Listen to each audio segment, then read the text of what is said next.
وكل مجاهد لله بأهل البدر يا الله. Minha arba'atun hurum. Ada 4 bulan yang disebut dengan bulan haram. Yang pertama Zulhijjah, yang kedua Zulqa'dah, Zulhijjah, Muharram, dan Rajab. Salasun mutawaliyatun. Ada 3 bulan yang berurut-urut. Ada 3 bulan yang tak terpisah. Itulah dia Zulqa'dah, Zulhijjah, bulan Muharram. Sedangkan yang 1 bulan ini ma baina Jumada wa Sya'ban, terletak di antara bulan Jumadil Akhir dan bulan Sya'ban, yaitu disebut dengan bulan Rajab. Jadi pada bulan-bulan ini kita dianjurkan beramal. Amal yang paling afdal adalah melaksanakan puasa-puasa sunat. Khusus untuk bulan Muharram nanti itu ada puasa sunat yang disebut dengan puasa Asyura. Yang paling bagus puasa itu tanggal 9, 10, 11. Kalau tidak sanggup 3 hari, karena kata Nabi SAW, jangan sama puasanya dengan puasa Bani Israel. Khaliful Yahud. Bedakan puasa kamu dengan puasa orang Yahudi. Orang Yahudi itu puasanya cuma tanggal 10 saja. Maka supaya kita beda dengan Yahudi, puasa 9, 10, 11. Kalau tak sanggup 9, 10, 11, pilih 2 hari saja, 9, 10. Nah, ketika Nabi sampai ke kota Al-Madinah Al-Munawwarah, Nabi melihat orang-orang Yahudi di Madinah itu puasa. Di Madinah ada 3 orang Yahudi. Yahudi Bani Nadir, Yahudi Bani Quraizah, Yahudi Qainuqa. Mereka tak makan tak minum pada hari itu. Nabi bertanya, "Ma hadza?" Hari apa ini? Mereka menjawab, "Hadza yaumun salihun." Ini hari yang baik. Najjallahu fihi Musa wa aghraqa fihi Fir'aun. Hari ini Allah menyelamatkan Nabi Musa dan menggelamkan Fir'aun laknatullah alaih. Maka kemudian mereka bersyukur kepada Allah dengan melaksanakan puasa pada tanggal 10 karena Allah sudah menyelamatkan Musa alaihi salam dan menenggelamkan Fir'aun. Maka Nabi Muhammad SAW berkata, "Nahnu ahaqqu bi Musa minhum." Kami lebih berhak terhadap Nabi Musa daripada mereka. Maka Nabi pun melaksanakan, memerintahkan fa'amara bi siyamihi. Nabi memerintahkan puasa. Jadi tentang puasa Asyura ini tidak ada ikhtilaf antara ulama tentang disyariatkannya berdasarkan hadis-hadis yang sahih tuntunan Nabi Muhammad sallallahu alaihi wasallam. Oleh sebab itu kita yang berbadan sehat, khususnya bagi perempuan yang banyak punya hutang puasa kemarin, dengan berpuasa di Asyura 9, 10, 11, dia sudah bisa mengqadha, mengganti 3 hari puasa yang tinggal. Karena perempuan yang kemarin tinggal puasanya di bulan Syawal, di bulan Muharram, di bulan Ramadan, itu bisa diganti bulan Syawal sebanyak 6 hari. Orang yang berpuasa 6 hari di bulan Syawal otomatis dapat pahala puasa sunat walaupun niatnya qadha. Begitu kata Imam Abu Zakaria Al-Ansari dari kalangan mazhab Syafi'i yang disebutkan dalam kitab Fatawa Al-Azhar oleh Syekh Atiyah Saqar. Niatnya niat qadha saja, tidak niat sunat. Karena kalau niat sunat, qadha tak dapat. Tapi kalau niat qadha, maka otomatis pahala puasa sunatnya dapat. Begitu juga dengan orang yang puasa Senin Kamis.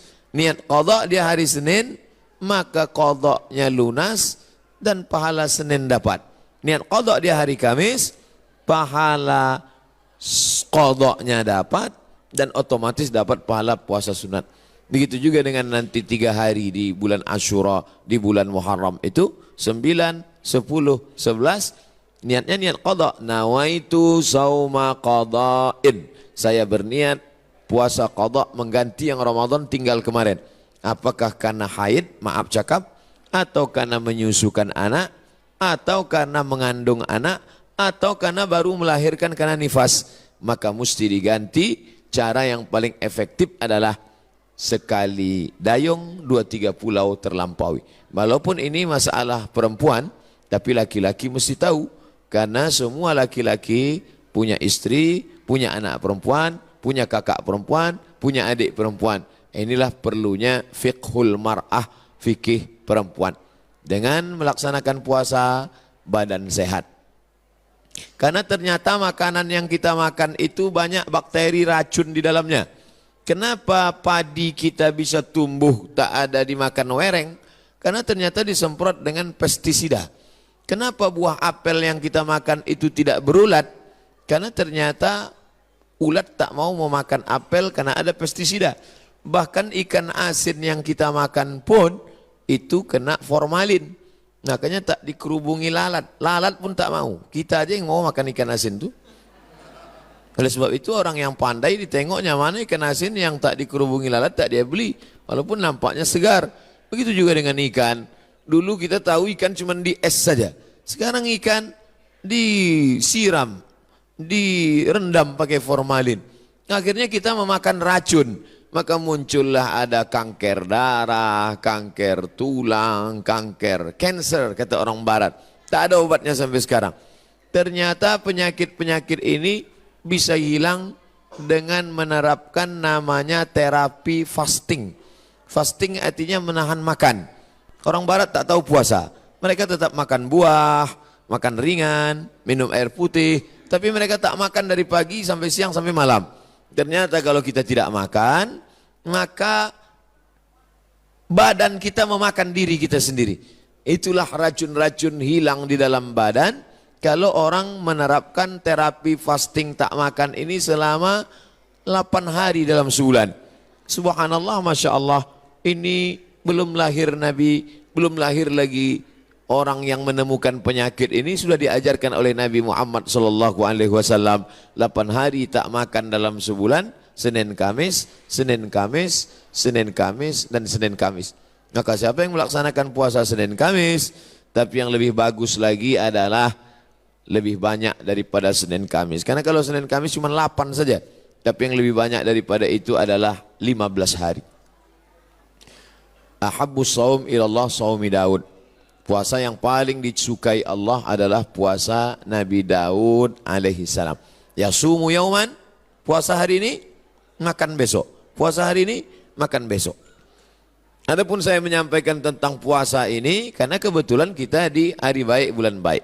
Bukan berarti saya sedang puasa, tidak. Jadi jangan nanti ketika diajak makan, Ustadz itu cuma pandai ceramah aja itu. Buktinya dia makan juga. Ini pun ceramah ini tak terlalu lama. Karena tadi saya dapat kabar cepat sikit, kepiting ini udah mau lari gitu.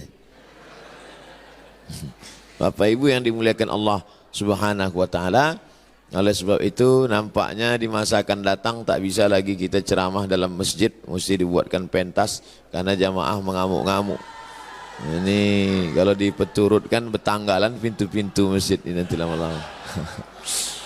Saya beberapa tablik akbar nih saya minta supaya di dalam masjid. Karena kalau di keramaian ini dibuat pentas, orang ramai, tak semuanya senang. Banyak juga yang takut nengok orang banyak. Nah, jadi saya minta ke panitia dalam masjid aja. Biar supaya tenang, lebih sejuk. Rupanya masyarakat tak bisa dibendung. Inilah buktinya. Mengok, melimpah ruah. Kasihan. Di masa akan datang nanti panjang umur, sehat badan, kita buat di stadion lapangan sepak bola. Untuk hari ini sabar-sabarkan aja dulu. Jadi yang di luar menengok, tengok aja lah layar TV itu sama macam menonton TV One hari biasa. Nanti saya sampaikan, selesaikan dulu pesan-pesan ini. Setelah itu nanti saya jawab beberapa pertanyaan. Setelah itu kami pun akan langsung menuju airport. Karena saya akan berangkat pulang. Ini tausiah yang terakhir. Mudah-mudahan tausiah yang terakhir ini yang terbaik insya Allah. Jadi intinya pulang nanti Bapak Ibu sekalian, Bapak-bapak sampaikan pesan ke istrinya supaya mengganti puasa. Nanti kalau ada yang bertanya apa isi ceramah Ustadz Somad tadi, supaya kau ganti puasa. Karena suami disuruh Allah, ya ayyuhalladzina amanu, wahai para suami, qu anfusakum, jaga dirimu, wa ahlikum, istrimu, anakmu, nara, jaga dari api neraka, yaitu dengan melaksanakan puasa. Ibu-ibu, perempuan-perempuan banyak tahan makan, tahan minum. Apa nama programnya? Diet. Dia mau diet, kurus. Diet, tahan makan, tahan minum. Tapi orang diet tak dapat pahala. Tapi kalau orang puasa, dua-duanya dapat. Pahala dapat, qadha lunas, pahala sunat dapat, diet menyusul. Dengan syarat jangan diganti di waktu malam. Karena banyak juga mengqadha puasa di waktu siang, mengqadha makan di waktu malam. Tak dapat apa-apa. Oleh sebab itu maka badan sehat, otak sehat, orang yang sedang melaksanakan puasa menanamkan takut kepada Allah Subhanahu wa taala. Takut menganiaya orang, takut menengok yang haram, takut membicarakan aib orang. Kalau sedang puasa Asyura itu nanti mana ada orang mau membicarakan aib orang lain? Ibu-ibu yang ditelepon kawannya cerita tentang tetangga, anak si fulan, istri si fulan, tak mau dia bicara. Jangan bicarakan aib orang lain, stop. Nanti malam baru kita bahas, kata dia. Haram, tak boleh. Man lam yada' qaula zur, siapa yang tak meninggalkan cakap kotor, cakap yang tak baik, membicarakan aib orang lain, menganiaya, falaisa lillahi hajatun fi ayyada'a ta'amahu wa syarabahu. Tak ada gunanya dia tahan makannya, dia tahan minumnya, kalau tidak menahan cakap kasar, aib, ghibah, namimah. La yadkhulul jannatan lamamun, tak masuk surga orang yang membawa-bawa cakap orang. Cakap si A tentang si B disampaikan oleh si B kepada si C, beradu kepala si B dengan si C gara-gara si B. Oleh sebab itu dalam hadis dikatakan Nabi membelah pelepah kurma, Nabi tusukkan ke suatu makam. Sahabat heran, kenapa kau tusukkan pelepah kurma itu ya Rasulullah? Kata Rasulullah, ini orang yang di dalam kubur ini sedang kena azab. Azab apa? Azab kubur. Itulah makanya sebelum salam kita berdoa, Allahumma inni a'udzubika min azabi jahannam wa min azabil qabri. Minta jauh dari azab kubur. Kenapa dia diazab kubur ya Rasulullah? Ada dua dosa dia. Yang pertama, kena azab kubur karena namam, membawa-bawa cakap orang. Oleh sebab itu kalau lidah ini terpancing mau bicara aib orang lain, stop. Diisi dengan zikir, tasbih, tahmid, takbir, tahlil. Tasbih, subhanallah. Tahmid, alhamdulillah. Takbir, Allahu akbar. Tahlil, la ilaha illallah. Kalimatani, dua kalimat. Khafifatani alal lisan, ringan di lidah. Thaqilatani fil mizan, berat pada timbangan hari kiamat. Habibatani ilar rahman, disukai Allah. Subhanallah bihamdihi subhanallahil azim. Subhanallah bihamdihi subhanallahil azim. Subhanallah bihamdihi subhanallahil azim. Jadi yang paling bagus diisi pada bulan haram ini, Dzulqa'dah, Dzulhijjah, Muharram, ini adalah puasa sunat. Tapi ada 4 hari di bulan ini tak boleh puasa. Di antara 3 bulan ini ada 4 hari tak boleh puasa. Itulah dia tanggal 10, tanggal 11, tanggal 12, tanggal 13. Kenapa tak boleh puasa? Karena hari raya daging kambing melimpah ruah. Walaupun tak semua bisa makan kambing ini, karena asal ditengoknya, baru menengok bungkusnya aja sudah naik darah tingginya. Belum lagi makan dagingnya. Nah, adapun sekarang inilah masanya membakar kolesterol, membakar karbohidrat, membakar yang kita makan pada saat penyembelihan hewan kurban kemarin. Adapun ibu-ibu, bapak-bapak yang masih banyak daging kurban di freezer itu, sedekahkanlah kepada anak yatim, fakir miskin. Ini udah hari raya yang keberapa ini di bulan Zulhijjah. Sudah mau habis bulan Zulhijjah, masuk bulan Muharram. Tapi kulkas masih banyak yang belum bisa ditutup. Masih menyipak kaki kambing itu lagi. Oleh sebab itu, maka ini menunjukkan kita ini ada sifat tamak. Ada sifat tak ingin rezeki kita itu dimakan orang lain. Padahal puncak keimanan adalah la yu'minu ahadukum, kamu tak beriman hatta yuhibba li akhihi, sampai kau sayang kepada saudaramu ma yuhibbu li nafsihi, sama macam sayang pada diri sendiri. Tak sampai hati kita, makanan itu hanya lewat di leher kita. Kalau enak rendang kambing, gulai, soto, capcay, sop, itu di lidah kita, di leher kita, maka kita bagikan kepada yang lain. Makanya kata Nabi SAW, idza tabakhta fa'aktsir ma'aha. Kalau kau masak, banyakkan kuahnya. Kita disuruh masak banyak kuah. Untuk apa? Bagi kepada tetangga. Jadi kalau daging tadi tinggal 2-3 potong, masaklah nanti sore, banyakkan kuahnya. Bagikan. Tapi jangan gara-gara ceramah nih, ibu tu hasil bersedekah, kuah aja sih. Apa maknanya? Sedangkan sikit saja dia bisa berbagi, apalagi banyak. Oleh sebab itu maka dalam Islam. Tapi masalah lapar ini tak bisa kita ceritakan. Lapar bukan teori. Tak bisa diceritakan lapar menurut bahasa, lapar menurut istilah, lapar menurut etimologi, lapar menurut terminologi. Lapar mesti dirasakan. Setelah kita rasakan lapar itu, maka muncullah rasa berbagi. Lapar Ramadan sudah lupa, udah agak lama. Ramadan, Syawal, Zulqa'dah, Zulhijjah, 5 bulan setelah itu datang kita disuruh mengingat lapar lagi. Itulah dia lapar 3 hari, tanggal 9, tanggal 10, tanggal 11. Ngaji jangan cuma pengajian aja. Pengajian nonton TV, pengajian di YouTube, pengajian sekarang live langsung, cukup. Jangan sekedar pengajian tapi langsung diamalkan. Pulang dari sini ambil spidol, tengok mana kalender, tanggal 9, tanggal 10, tanggal 11, garis di bawah puasa Asyura. Andai maaf cakap pas tanggal 9, 10, 11 dia haid, maka dapat tetap pahalanya karena sudah ada niat. Innamal a'malu binniyat. Ibu kenapa tak puasa?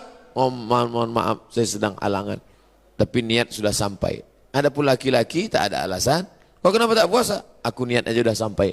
Anda tetap laksanakan. Maka bapak membangunkan istrinya.